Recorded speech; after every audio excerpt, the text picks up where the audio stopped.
ನಮಸ್ಕಾರ. ಇದನ್ನು ನಾವು ನಮ್ಮ ತೋಟದಲ್ಲಿ ಮತ್ತು ಗದ್ದೆಗಳಲ್ಲಿ ನೋಡಿರ್ತೀವಿ.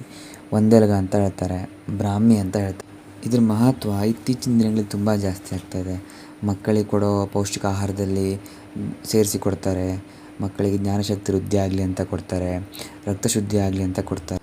ಮತ್ತು ಮಕ್ಕಳ ಬುದ್ಧಿಮಾಂದ್ಯತೆಗೆ ಮತ್ತು ಜ್ಞಾನಶಕ್ತಿ ಜಾಸ್ತಿ ಮಾಡಲಿಕ್ಕೆ, ಮಕ್ಕಳಿಗೆ ಬೇಗ ಮಾತು ಬರದೇ ಇದ್ದರೆ ಆ ಟೈಮಲ್ಲಿ ಇದನ್ನು ಯೂಸ್ ಮಾಡ್ತಾರೆ. ಇದನ್ನು ಯಾವ ರೀತಿ ಯೂಸ್ ಮಾಡ್ಬೋದು ಅಂದರೆ, ಒಂದೆಲಗನ ಮತ್ತು ಒಂದು ಕಾಳುಮೆಣಸು ಅಥವಾ ಬೋಳುಕಾಳು ಅಂತ ಹೇಳ್ತಾರೆ, ಅದ್ರ ಜೊತೆಗೆ ಬೆಳಗ್ಗೆ ಖಾಲಿ ಹೊಟ್ಟೆಯಲ್ಲಿ ಇದನ್ನು ತಗೊಂಡ್ರೆ ಜ್ಞಾನಶಕ್ತಿ ಜಾಸ್ತಿ ಆಗ್ತದೆ.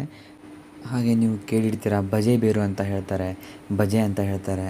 ಅದ್ರ ಜೊತೆಗೆ ಒಂದೆಲಗದ ಜೊತೆಗೆ ನೀವು ಬಜೆ ಬೇರನ್ನು ಸೇರಿಸಿ ಬೆಳಗ್ಗೆ ಹಸು ಹೊಟ್ಟೆಯಲ್ಲಿ 1 ಚಮಚ ಜೇನುತುಪ್ಪ ಜೊತೆ ತಗೊಂಡ್ರೆ ಇದು ಬುದ್ಧಿಮಾಂದ್ಯತೆ ನಿವಾರಣೆ ಮಾಡಲಿಕ್ಕೆ ತುಂಬ ಸಹಕಾರಿಯಾಗಿದೆ.